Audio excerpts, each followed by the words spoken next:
Here we are. It is time for Wine for Winners. It's the Edge edition. We're taking it to the edge.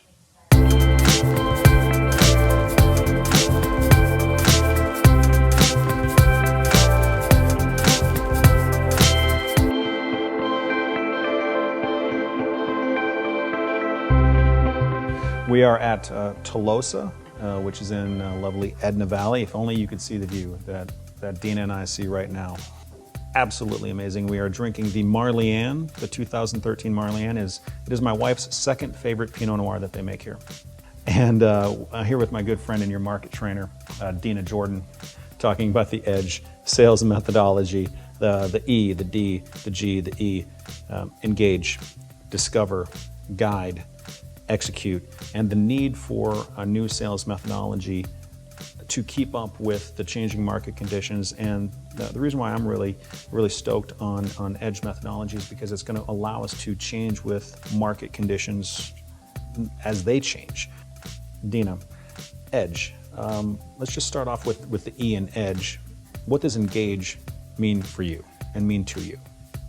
So the purpose of the engage is the gaining credibility, the getting them to open up in conversation. So, people don't do business unless they know, like, or trust you. Well, thankfully for us, we have the backing of an amazing Fortune 500 company. So we kind of go in with that, that backing. But if we walk in, we've got to have confidence. We've got to be, dressed nicely. We have to have a smile on our face. We have to want people to be in conversation with us. The part I really like that you said about that was the know, like, and trust. All things being equal, someone's going to do business with a person that they know, they like, and they trust. And when you, as the example of prospecting, when you first walk in, they don't know us. And if we don't engage in the right way, they certainly aren't going to like us. You typically don't trust people that you don't like. So the engage and asking the right questions, approaching in the right way is extremely important.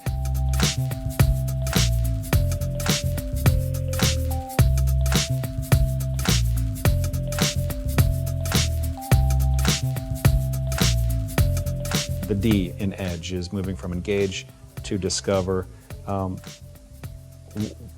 Describe a little bit what it means to work through discovery and discover possible pain points for an organization that we can help with. One thing with discovery, Dan, we know that we can't continue to just push product, right? It's kind of like you go to the doctor and you've got all these ailments and you sit down and he doesn't even ask you what's wrong with you. He simply writes you a prescription and sends you on your way. Right. Well, we know that prescription without diagnosis is malpractice, right? So we've got to ask those questions and listening, because that's the hard part. So often we ask them a question, we just want to jump right in and, no, but we've got a solution for that. But we really have to listen. And like you mentioned, the pain funnel is really diving deeper. And what are some of the roadblocks that you're looking at? Or what are some of the biggest challenges that you're seeing? Well, to them, it may just be surface. Well, I'm struggling with turnover, or I'm struggling with, my workers' comp rates just continually rise. Well, to them, it may just be a thing, and that's just the way that they run business. But our job is to really get them to understand, so how long has this been a problem? How is that affecting your business? Have you tried to fix it? How did that work? Have you given up on fixing it? If you had to put a number to that, what would that cost your business? But then not only that, we got to make it personal. So how does that affect you personally? I'm having to miss time with my kids and, I'm not going to football games, or the time, my turnover is so bad that I'm working late nights or working weekends to make up for that lost time.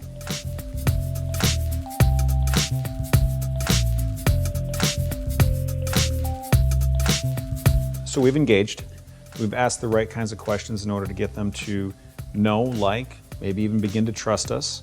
That's the E, engage. The D for discover. We've asked some great discovery questions. We've gone deeper. We've taken them down the pain funnel to figure out what their true pain points are, as opposed to just pushing product, so to speak. And so now that naturally brings us to the G, which is guide.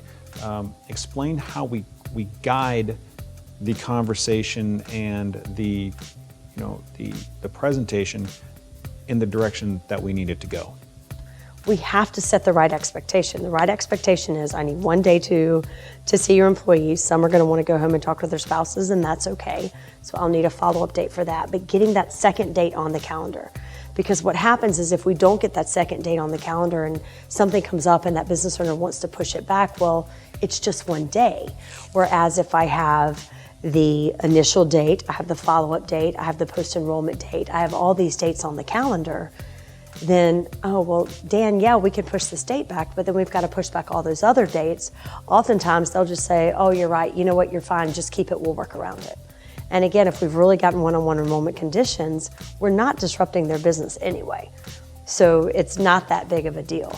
But getting those 2 dates on the calendar are absolutely critical, getting the census, or at least bare bones, a list of employees. That way we don't miss anybody. And again, we're the freaks in the industry. Most businesses are used to giving that to insurance people because they ask for censuses all the time. It's just us that are not comfortable with doing that. And then getting that post-enrollment date. So having those things at the end of that meeting. The freaks in the industry, is that the quote? We're the freaks in the industry who don't ask for the census? You know, that's true. We typically haven't, but it's just amazing to me that we actually have a tool now that if we get the census information, and you mentioned the dates, the date for enrollment and the date for follow-up, right? And some of your employees may want to go back and talk to their spouse before they decide to enroll. Well, the solution to that popped in my head was Everwell, right? If we've got pre-registration of the employees, right?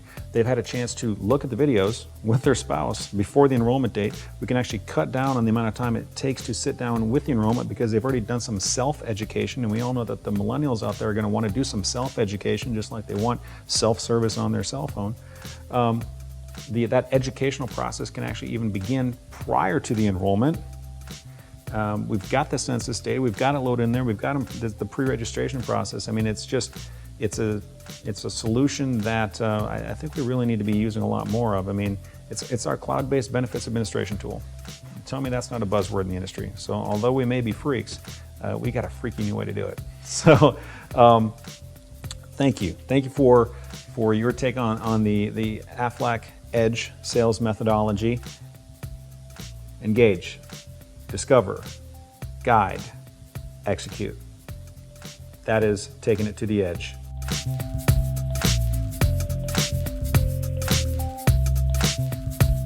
I'm Dan Bradison. This is my friend Dena Jordan, and this has been Wine for Winners. See you next time.